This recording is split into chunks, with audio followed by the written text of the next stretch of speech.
17 de abril. San Aniceto, Papa y Mártir. 166. A San Aniceto le tenemos devoción muchísimos sacerdotes españoles, todos los que hemos estudiado en el Pontificio Colegio Español de Roma. Los restos de San Aniceto reposan en un riquísimo sarcófago, que probablemente perteneció al mausoleo de la familia imperial de Septimio Severo y ahora sirve de soporte al altar mayor de la capilla, que fue consagrado el año 1910 por el cardenal Merry del Val. El Colegio Español ocupa un hermoso palacio renacentista que levantaron los duques de Altemps. Esta familia, de origen alemán, dio a la historia gobernantes y capitanes y a la Iglesia cardenales y prelados. El fundador de la misma fue un condottiero de las tropas de Carlos V. Un siglo más tarde el duque Juan de Altemps pidió al Papa Clemente VIII, con el que estaba emparentado, que le cediese las reliquias de San Aniceto, conservadas en las catacumbas de San Calixto, lo que se llevó a cabo el año 1604, con motivo de haber tomado aquel pontífice la decisión de trasladar desde los antiguos cementerios suburbanos a iglesias más seguras los cuerpos de los santos que todavía reposaban allí.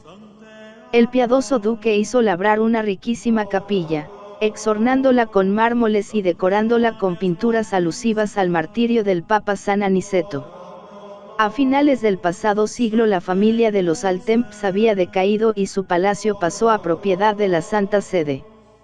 Por entonces un sacerdote español, cuyo proceso de beatificación está en marcha, planeaba la fundación en Roma de un colegio donde pudieran hacer su formación eclesiástica en la ciudad eterna los clérigos españoles que designasen sus prelados. Este sacerdote, don Manuel Domingo y Sol, pasó no pocas dificultades en su noble empresa.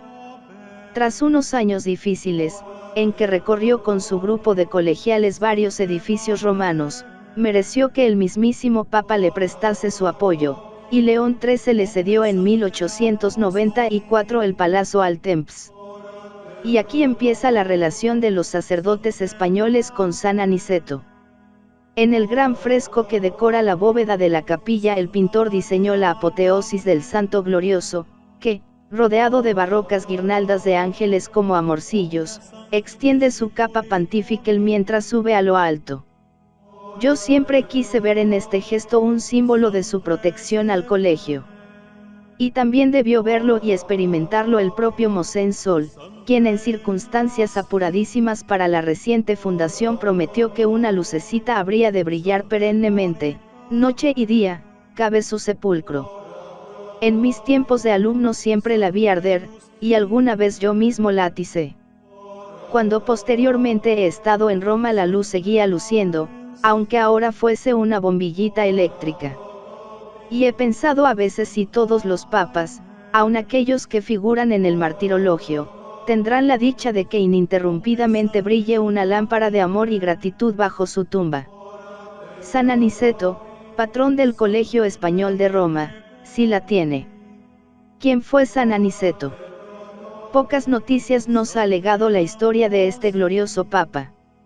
Casi podemos contentarnos con saber que fue el 12º sucesor de San Pedro, que gobernó la Iglesia 11 años, desde 155 a 166, entre San Pío y San Sotero. Era originario de Emesa, en Siria. En el siglo II la comunidad cristiana de Roma estaba fuertemente helenizada, su lengua oficial no era el latín, sino el griego. En griego vulgar se celebraba la liturgia, se predicaba, se hacían las inscripciones de los mártires en las catacumbas. Hasta un siglo después la lengua latina no suplantaría a la griega. Esto explica los nombres griegos de la mayoría de los papas primitivos, nombres, por lo demás, sin ascendencia gentilicia, porque estos papas debían de ser libertos o de familias más bien humildes.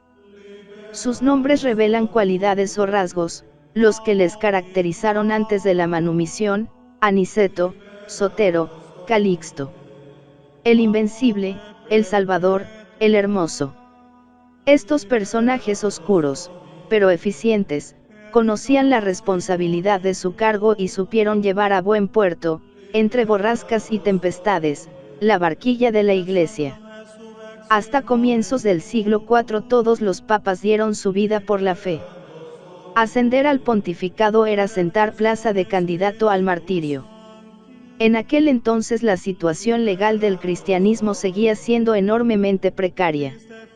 Aún bajo los auspicios de buenos emperadores, como los Antoninus, que se preocuparon de la felicidad material de sus súbditos, la Iglesia continuó teniendo sus mártires.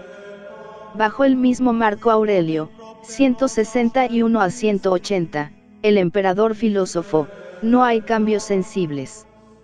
Ni parece verosímil que la apología de San Justino hiciera mella en el alma de este estoico frío y orgulloso, que más que hallar puntos de contacto entre el cristianismo y su doctrina vio en aquel un rival, sin impresionarle las virtudes de los mártires, cuya paciencia tomó por fanatismo.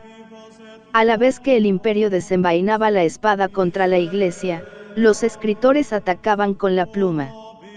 Frontón de Cirta, Luciano de Samosata y Celso recurren a las fábulas más absurdas, a la sátira y a la calumnia para combatir al cristianismo.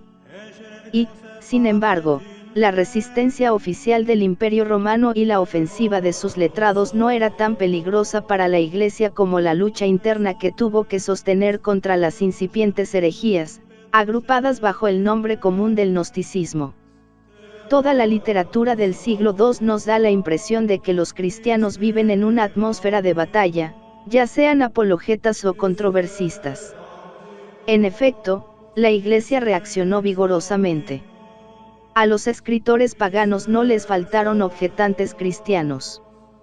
San Justino, Atenágoras, Minucio Félix, Tasiano, Apolinar y Orígenes trituraron uno a uno los falaces argumentos, deshicieron las calumnias y expusieron toda la belleza de la nueva religión. Los mismos apologistas fueron buenos controversistas. Su caso nos recuerda la actuación de los judíos de Nehemías, que con una mano levantaban el edificio teológico de la fe y con la otra empuñaban la espada de la controversia. En esta atmósfera cargada se desenvolvía el pontificado de San Aniceto. Contemporáneos suyos, y en Roma, vivieron San Justino y Egesipo, un judío converso que recorrió el imperio para comprobar la uniformidad de su fe cristiana frente a las nacientes heterodoxias.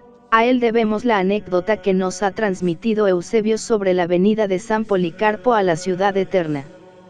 También vivió en Roma en tales fechas el hereje Marción, un gnóstico peligrosísimo, que, enriquecido con negocios de empresas navieras, hacía grandes estragos entre los fieles por sus espléndidas limosnas y su austero rigorismo.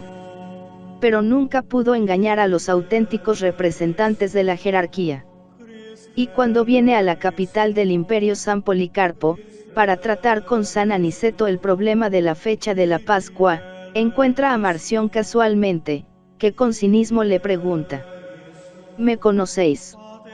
Y el venerable obispo, sin recato ni miramiento, le contesta: te conozco, primogénito de Satanás. Trataron ambos ilustres prelados sobre el modo de conciliar las fechas de celebración de la primera festividad cristiana, pero no lograron ponerse de acuerdo.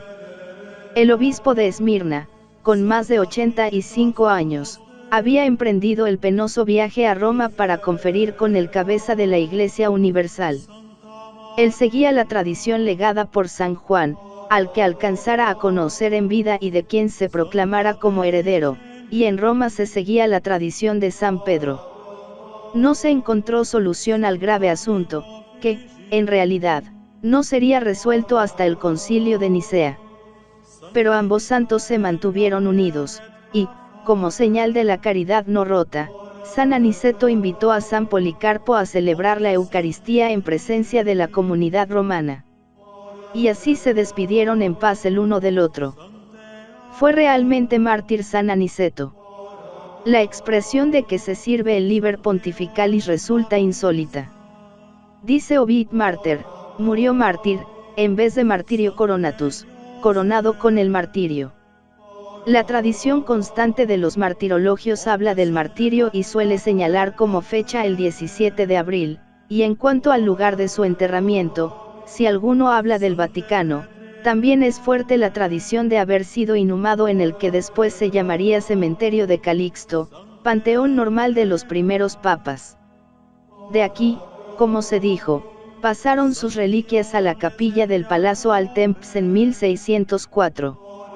Sin embargo, la cabeza había sido entregada el año 1590 para su veneración al arzobispo de Múnich, Minucio, quien la colocó en la iglesia de los padres jesuitas de aquella ciudad. ¿Cómo terminar la biografía de este santo papa? Quizá con las palabras tiernas y devotas que le dedicó el duque Juan de Altemps al recibir en su casa sus preciadas reliquias, si la perfecta inteligencia de la Sagrada Escritura, si la inocencia y la santidad de vida, si la gloria del martirio bastan cada una de por sí, como todos lo confiesan, para hacer a un hombre inmortal, que se deberá pensar del mérito y de la gloria de San Aniceto, en quien todas estas prendas se juntan.